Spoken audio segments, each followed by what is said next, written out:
অমুক বংশের অমুক লোকের বাড়ি, এটা বাড়ির নাম আছে।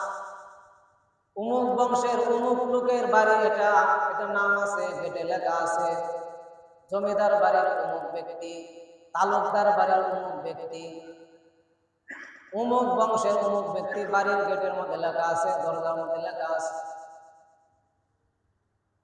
কিন্তু আপনাকে আমাকে যখন কবরের বাড়িতে রাখা হবে, তখন কিন্তু গেটে এটা লেখা থাকবে না অমুক বংশের লোক এটা। এই কথা কবরে লেখা থাকবে। তাহলে মৃত্যুর পর আবাদুল আবাদ জিন্দেগির জন্য আমার কি পরিমাণ উপার্জন করতে হবে?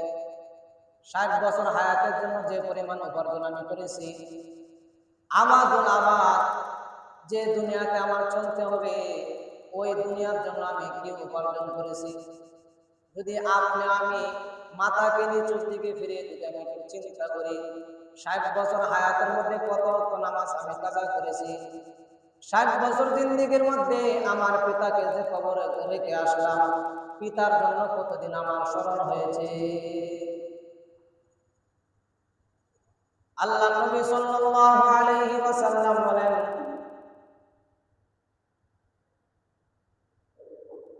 যদি তুমি পরকালকে মনে করতে চাও, তাহলে দুনিয়াতে তোমার একটাই কাজ থাকবে, সেটা হলো মৃত্যুকে তোমার স্মরণ করতে হবে। দুনিয়ার লোভ থেকে যদি তুমি ফিরে আসতে চাও,